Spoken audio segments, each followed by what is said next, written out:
burnt away. I have not. But I'm saying that card's never going to resolve. Yeah. Yeah, you're totally right.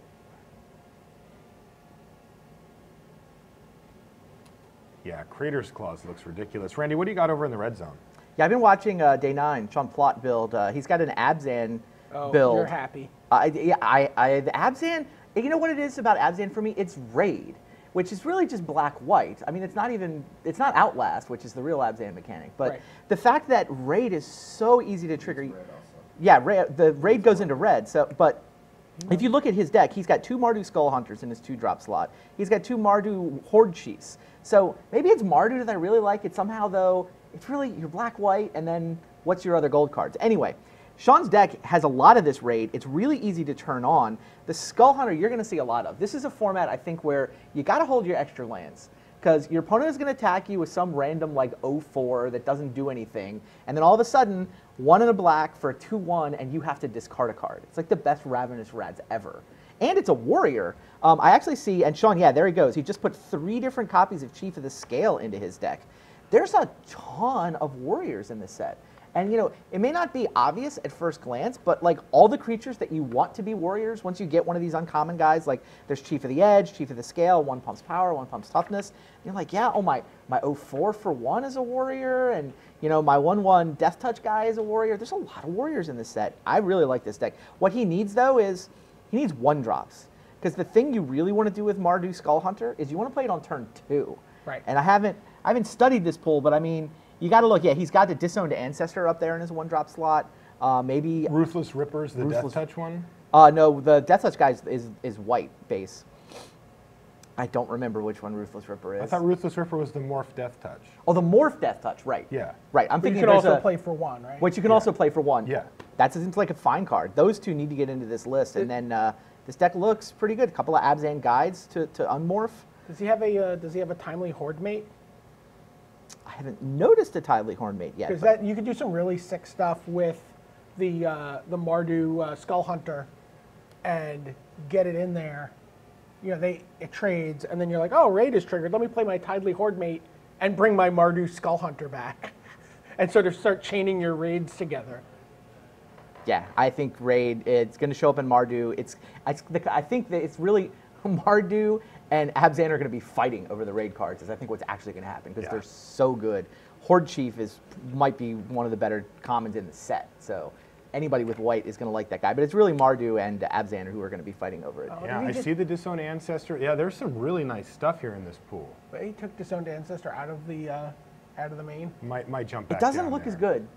I mean, it's 0-4, right? It seems so good to me. Well, I don't know. But it doesn't look as good as what Right, Randy yeah, said, yeah, right? yeah. You look at it and it's like, nice warrior, 0-4. Why would you play a wall? Well, not only is it a warrior, not only can it attack and turn on Raid, it's also got Outlast. Right. So, you know, you tap it once, suddenly it's a 1-5, holds off almost anything. You tap it another time, 2-6, you can build it up into a real attacking force after you've got past the early mana curve portion of the game. Yeah, I think that card is going to attack more than any 0-4 in the history of Magic. That's my bold prediction. No, for this I think that is pretty reasonable, and you know, yeah, and you know, in the field, you know your opponent's going to make a 2-drop, a 2-power creature on turn 3. Yeah, it's great to be able to get an 0-4 that becomes a 1-5 onto the board before that.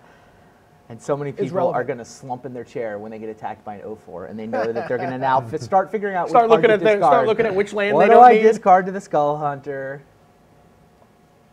You guys watching anybody else, or still on Paul? I'm still looking at Paul. I'm curious to see how this this shapes out. He's gone a little bit of black here. He has white and black currently pulled down into his Temur build. Oh, yeah, there's the white on the other side. So he's thinking about maybe a little Abzan Temur alliance. Could be.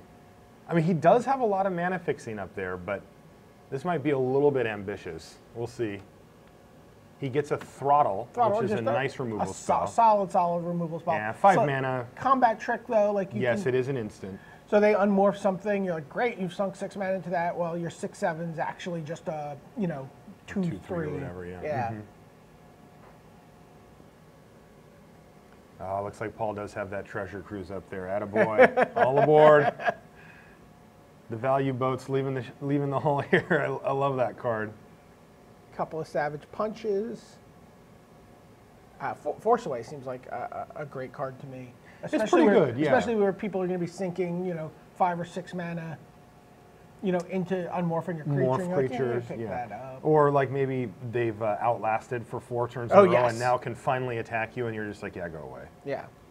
It's also got Ferocious. You get to loot, which I am definitely a fan of that.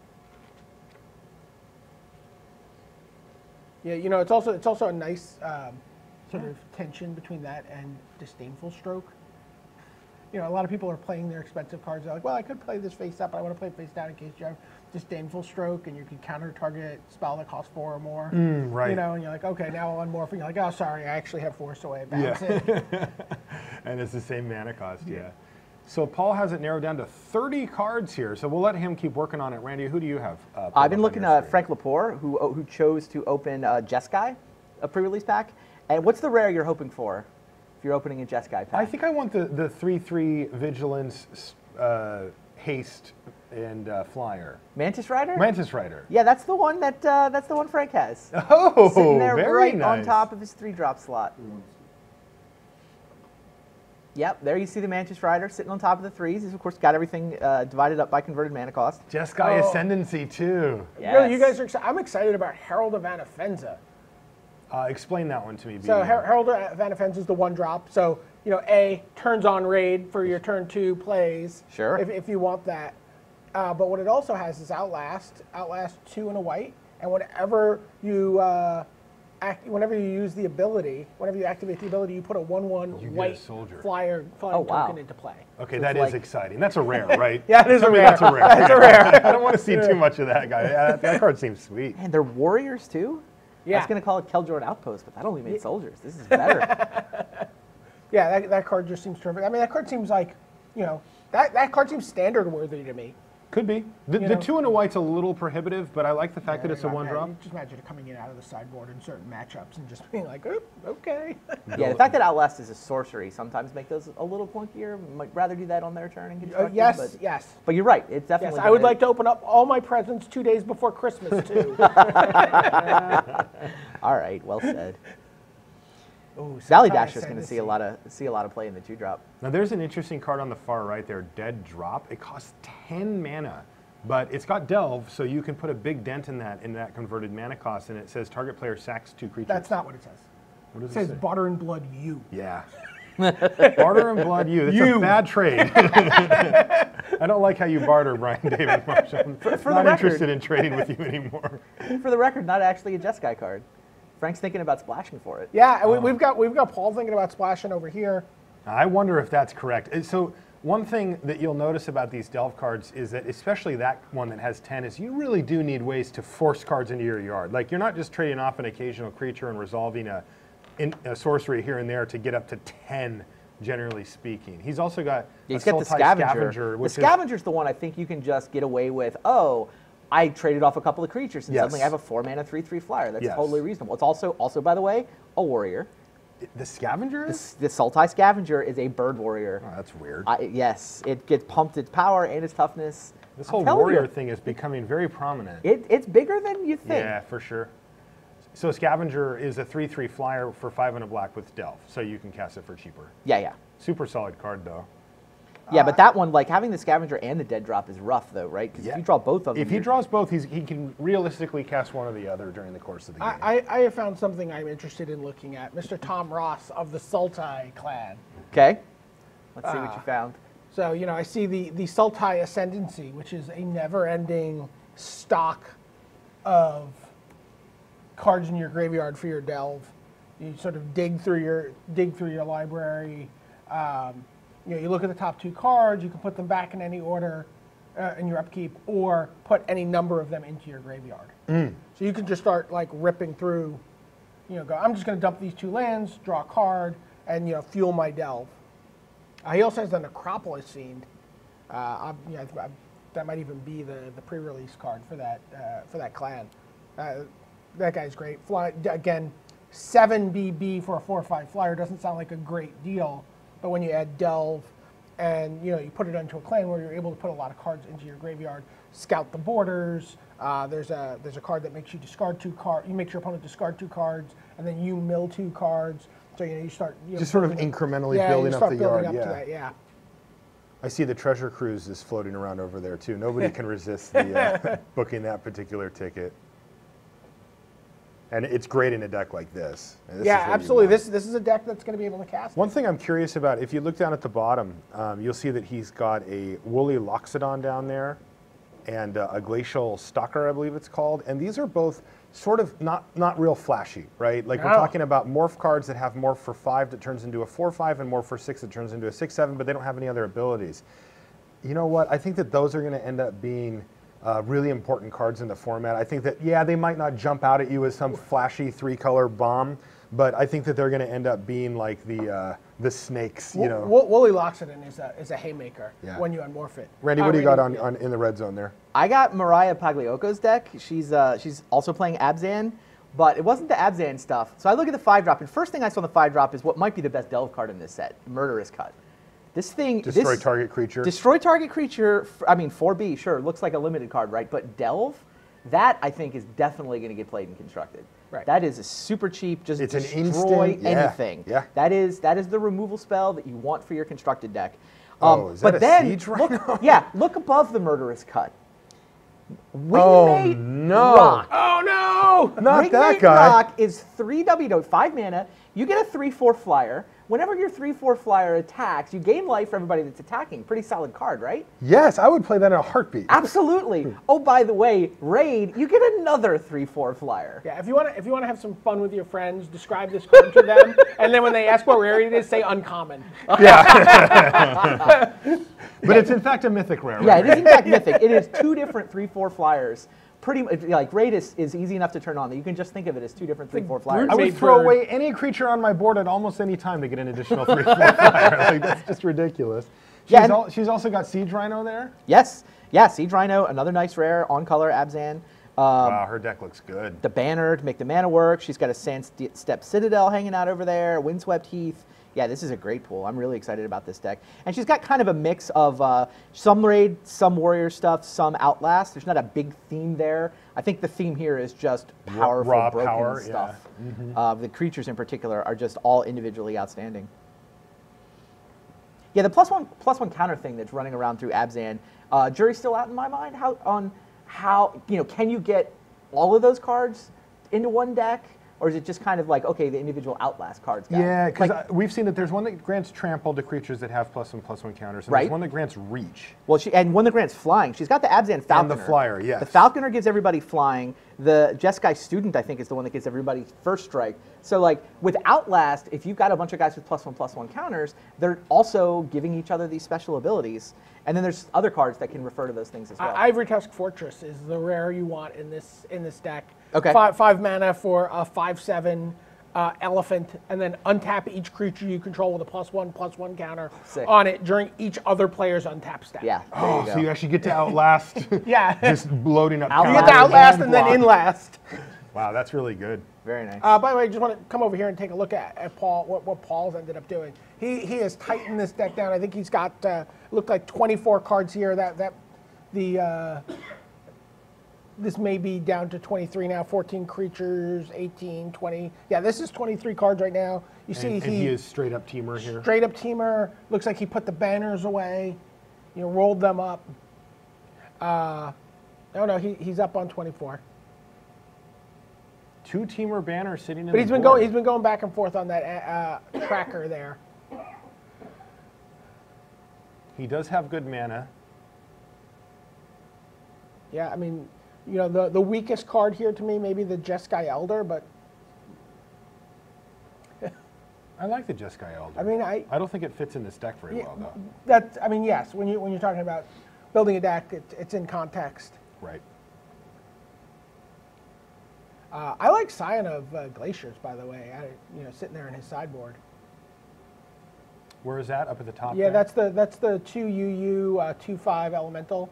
It's just, and then so it's a 2/5 for 4, and then it has Blue +1/-1? Yeah. Okay, yeah. sort of little morphling-ish ability. I like that, yeah. Oh yeah, that's 2 Embodiment of Springs up there, not in the played section. Oh, really? Marshall Sutcliffe. Wow, so Embodiment of Spring is blue mana for an 0/3. It doesn't have Defender. It can attack if you need to get your raid going, but it's got the ability that you can pay 1 and a green, tap it, and sack it, and you can go find a basic land, put it on the battlefield, tap. Basically, we call it a rampant growth effect from that. I like that card a lot. It sits there, it blocks morphs. Right. And if they bother to unmorph, you're like, okay, I'll go get a land. Right. You know, fix my mana, ramp it up a little bit. I like And, that. and if it dies, it dies. You don't yeah, really, you can care live much. with that. You can Yeah. live with that, yeah. Unless you really need the fixing, which Yeah. you know, I do plan on being in positions where I really need the fixing pretty often in this format, but yeah. All right, going back to Randy here. Yeah, I've been watching Erin Campbell build a little bit. She's Sultai. Oh yes, tell me more. Well, it turns out the Sultai mage cannot resist the charms of one Sorin, the Solemn Visitor. So That's, you may see okay. a little bit of white mana sneaking into this deck. Not gonna leave That the works. Planeswalker in the sideboard, right? I think I might go that route too, especially in sealed. You're on board with the Oh, I fourth would color? go that route for sure. Yeah, well, we know. I'm already on that route. 2 Ice Feather Avens? Yeah, the too? 2-drop slot looks really Yeah, sweet here. I am Double pretty, Ice Dad? I'm jealous. I am pretty jealous. A Planeswalker? This deck looks awesome. This is what I want to be doing right here. 200 mandrels in the sideboard in Sultai. Oh, that doesn't seem right. Yeah, I think I'd get that Jeskai Elder out of there. Run a Mandrels. Wow, there's a Savage Knuckleblade in your sideboard too.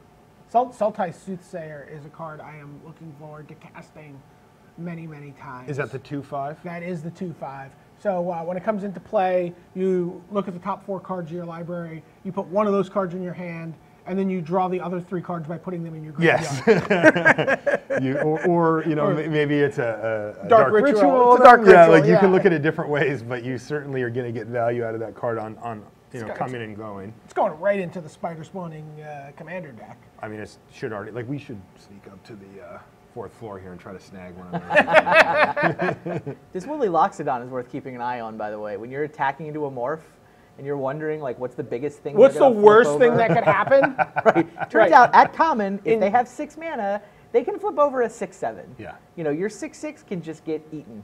I'm telling you, I'm going to keep my eye on those type of cards so much. You know, I remember when Theros came out and Nessian Asp was largely overlooked in the early stages. It was like, yeah, that card's probably fine. You know, it wasn't exciting, right? It had Monstrous, and it was like, oh, okay, it looks pretty good. But then, like, a week in, it was like, wow, this card is just performing. And then 2 weeks in, it was like, this is just either one of the top 3 best green commons. So I wouldn't be surprised to see some of these vanilla morphs turn into that as And well. that's a great way to look at Morph, actually, Mm-hmm. is through the lens of Monstrous. They're all Yeah. 3 mana 2/2s. They're all 3 mana ability. 2/2s with Monstrous. Yeah. Except for they can turn into really cool stuff. Yeah, but I mean, you would certainly play a 2/2 that had Monstrous 6 become a 6/7. Yeah. +4/+5. Yeah. Sign me up. I'm I in. would play. And I will be playing that that elephant, no doubt about that. Yeah, it definitely, you look at it, you see 7 mana 6/7. You're like, I'm not going to play a 7 mana Hey, 6/7. Is that Villainous Wealth?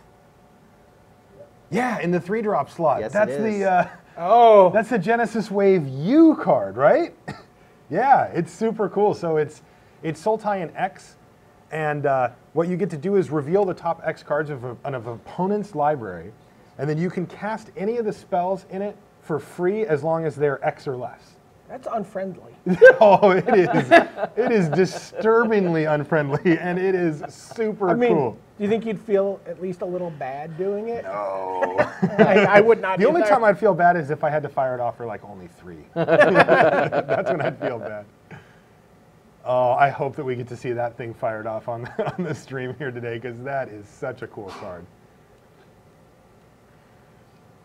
There's your embodiment of spring. Oh, I'm looking at a different. Who are you looking at? You still on Paul? Yeah, I'm still on. Just keeping an eye on where Paul ends up.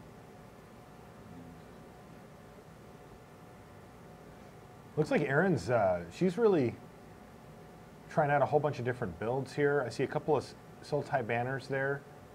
One of them already in the deck and 2 more in the sideboard. But she may have settled on a deck here. She's got lands down there. I like the 4 multicolored lands as well. Oh, those 2 Ice Feather Avens, so lucky. Only playing 1 of her 3 Sultai banners? She's only playing one of them. Don't you just play those? I think you probably play 2 of them. The fact that they can cycle, so you maybe, they look like mana cards. They're like, okay, 3 mana and all it does is fix my mana. But that's not all it does. Because once you have your mana fixed off lands, you just sack it and draw a card. Yeah, but it's 6 mana. I mean, I think playing against Mardu or something, like you're not going to feel that comfortable tapping out and, you know, wasting an entire turn on it. I think 2 of them probably is where I'd want to be. Paul Chian has ended up with his 2 Temur banners in his sideboard of his Temur deck. I think I like the banners a lot more than that. I mean, I don't know. I'm not going to play 4. I feel like you can play 3 depending on your curve. I'm not going to hesitate to play 2. I think 2 is probably the sweet spot, maybe 1. I mean, they do take valuable slots, right? Like they're not removal, they're not creatures. Yeah, but they don't because they're cantrips. You're playing that in place of a land. You're playing like 17 land and a banner, 17 land and 2 banners. Yeah, I'm playing like 17 land, 2 banner. Yeah, I like that. Yeah, I don't think you can. I'm not going to go down to 16 land because I have 2 banners. No. Because it does cost 3 to get it going. But I'm playing 17 land, 2 banners, so I get the fixing, I get the acceleration, I get to cast, you know, awesome bomb gold cards, and often a turn earlier. But then later in the game, I get to just sack them and draw real cards. Yeah, I like it. So I'm just watching Paul Chian maybe figure out his mana here for his deck. He ended up on 23 cards, 4 mana fixers in terms of the lands, and now he's you know, moving around his basics and trying to figure out what to do. Ended up 5 forests, 6 islands, and just 2 mountains. Yeah, I think that all of his duels make red, Yeah. so that should give him 6 red mana sources, so not bad. Randy, what do you Let's got? throw it Yeah, back to if you want to Randy. see one more, I've got the other Temur deck in the field. Scott McCollum also chose Temur, and he's got his build pretty much lined up. I see a white card over there. I see a black card over there. Scott, look at his mana. What is Look at that? his mana base. It's like a couple of basics sprinkled in. Did he go fully 5? 2, 2, 2, 1. Wow. There's That's all all the 5 colors. basics. His basic lands are 2, 2, 2, 1, 1. Oh, Icy Blast. I'm excited about that Yeah, card. he's 5 color. Very nice. Oh, Icy Blast looks nasty. What do you get to do? You get to tap the creatures. 8 non-basics? Is that what you counter shot? Tap X creatures. And this for is a blue X. And then if you're ferocious, those creatures don't untap next turn. They get frozen up for Yes, a turn. yes. Jeez. And that's an instant? Yeah, it is an instant. Yuck. That card seems terrific to me. And you see some furious tweeting before our match actually starts here from Mr. Scotty Mac there. Get a look at some of our other competitors. So once again, if you're just joining us, we are doing a Khans of Tarkir pre-release here in the wake of the Magic Online Community Cup, and we're going to be bringing you all of these matches in order. We're not going to run them all at the same time like